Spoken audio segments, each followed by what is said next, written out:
Bonjour et bienvenue sur Rubber Red Steel, la chaîne pour tout savoir sur les montres.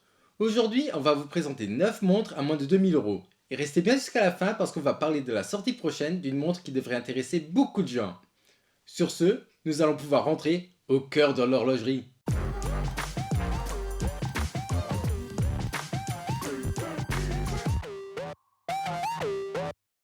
Comme pour la vidéo des montres à moins de 250, 500 et 1000 €, dont les liens seront dans la description, nous allons vous présenter ces 9 montres en les séparant en 3 catégories de 3 montres. La première catégorie sera celle des montres classiques, qui se porteront très bien pour aller au restaurant le soir de la Saint-Valentin, ou encore à un mariage ou n'importe quel événement où le costume sera de rigueur. La deuxième catégorie, c'est celle des montres de tous les jours, qui pour moi doivent être des montres qui doivent pouvoir se porter dans la plus grande variété des circonstances, tant en chemise qu'en t-shirt ou encore en vacances. Pour finir, nous parlerons des montres sport qui, comme le nom l'indique, seront des montres plus résistantes et adéquates pour soit pratiquer certaines activités sportives ou qui seront sportives de par leurs complications. Voilà pour les explications, nous allons pouvoir commencer par les montres classiques et vous allez voir qu'on commence déjà à avoir des marques intéressantes qui font leur entrée dans cette gamme de prix.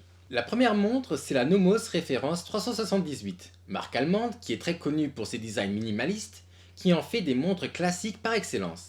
Cette montre a un diamètre de 38 mm pour une hauteur de 7,9 mm, ce qui en fait une montre très bien proportionnée pour pouvoir passer sous la manche d'une chemise. C'est une montre à remontage manuel dont la réserve de marche est de 42 heures, et petit détail que je trouve intéressant, c'est la possibilité de choisir entre fond transparent qui laissera entrevoir le cœur de la montre ou fond de boîtier en acier. De plus, pour un prix assez raisonnable, il est même possible de faire graver un message à l'arrière de la montre. Cette montre coûte de base 1740 €. Si vous prenez le fond transparent, le prix de celle-ci va grimper à 1960 € et pour la gravure, faudra compter 48 €. La deuxième montre de cette catégorie, c'est une Tudor et j'ai été surpris que l'on puisse déjà avoir une Tudor pour moins de 2000 €. La Tudor en question, c'est la 1926 référence M9145-0-0012 et directement au premier regard, je l'ai trouvée très belle. Même si je sais que la plus grande majorité des gens ne vont pas chez Tudor pour s'acheter une montre classique, moi-même ayant fait ce choix, mais cette montre vaut le détour. Je trouve le contraste entre le cadran, le bracelet et les chiffres et index des heures sublime, et en plus les dimensions de cette montre sont parfaites pour une montre classique, avec ses 36 mm de diamètre pour une épaisseur de 7 mm. Cette montre vient avec un bracelet en cuir avec une boucle déployante. Elle vient équipée d'un mouvement automatique de 38 heures de réserve de marche et est étanche à 100 mètres, qui est garantie par sa couronne vissée. Couronne vissée que je préfère personnellement parce que l'on se sent plus en sécurité quand la montre rentre en contact avec l'eau ou que l'on veut la nettoyer. La troisième montre plus atypique, c'est la Hamilton Jazzmaster Regulator Auto. J'ai choisi cette montre parce qu'elle sort de ce qu'on peut voir d'habitude dans cette gamme de prix. Et on peut voir grâce à celle-ci que même à moins de 1300 €, on peut avoir une montre spéciale et différente.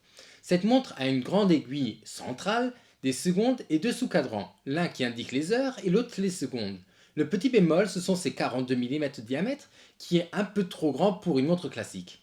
Passons maintenant aux montres de tous les jours, et là j'ai choisi de commencer par la Tissot Ballade Powermatic 80 COSC, qui se trouve à un prix qui est juste au-dessus de 1000 €.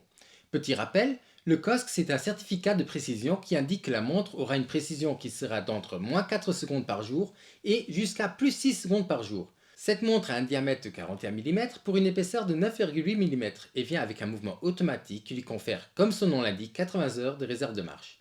Mouvement qui peut d'ailleurs être aperçu grâce à son fond de boîtier transparent. La deuxième et la troisième montre de ce classement sont encore plus versatiles parce qu'elles viennent toutes les deux avec un bracelet supplémentaire. Les montres en question sont d'un côté la Frédéric Constant High Life et de l'autre la Maurice Lacroix Econ. Ces deux montres sont assez similaires de par leur look assez chic sur bracelet métal et qui deviennent des montres très sport dès qu'on leur change le bracelet pour leur enfiler le bracelet en caoutchouc. Les deux montres ont d'ailleurs des systèmes de changement rapide du bracelet, ce qui fait que vous pouvez le matin en 2 secondes choisir quel bracelet vous voulez porter sans devoir sortir d'outil. Petit avantage pour la Maurice Lacroix, qui est étanche à 200 mètres de profondeur alors que la Frédéric Constant, elle, n'est étanche qu'à 50.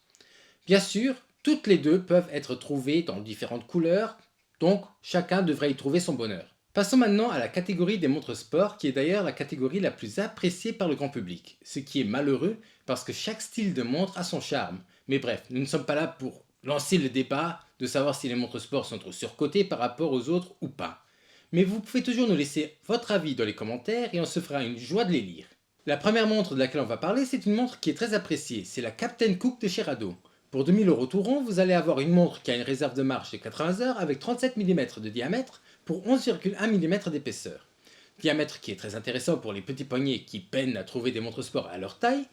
Point négatif, c'est que la montre n'est qu'étanche à 100 mètres. Mais bon, quand on sait que dans 80% des cas, le niveau maximum d'eau avec lequel la montre rentrera en contact sera peut-être la douche, ça ne devrait pas poser de problème.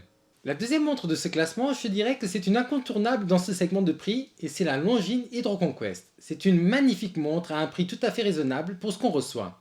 Plusieurs couleurs et plusieurs tailles disponibles, elle a une réserve de marche de 72 heures, une épaisseur de boîtier de 11,9 mm, ce qui n'est vraiment pas gros. En plus, elle est résistante à 300 mètres de profondeur, verre saphir, couronne vissée et un style bien reconnaissable et unique. C'est vraiment une montre que je recommande. Pour finir, on va parler de la Oris Aquistate. Cette montre vient dans deux diamètres différents, soit 41,5 mm, soit 36,5 mm. Et ce que je trouve vraiment cool avec cette montre, à part le fait qu'elle soit étanche à 300 mètres et qu'elle a de très belles finitions, c'est son cadran. Ce cadran sera unique sur chaque montre puisque ce cadran est fait à partir de plastique recyclé, ce qui va produire ce motif aléatoire. Donc, en plus d'avoir une montre unique, vous contribuez à l'écologie, ce qui est génial et j'approuve entièrement l'idée et le cadran que je trouve vraiment très beau avec ce mélange de couleurs. Le bonus duquel je vous avais parlé au début de la vidéo vient de chez Tissot qui a dévoilé ces derniers jours qu'ils vont sortir une Tissot PRX chronographe automatique qui sera certifiée COSC et qui devrait être vendue sous la barre des 2000 euros. Étant donné que notre vidéo parle des montres à moins de 2000 euros, je trouvais que ça valait la peine de la mentionner. Voilà, ceci conclut cette vidéo. Si elle vous a plu, n'hésitez pas à liker, commenter, partager et à vous abonner si ce n'est pas encore fait. Et sur ce, je vous dis à la semaine prochaine pour une nouvelle vidéo. Au revoir.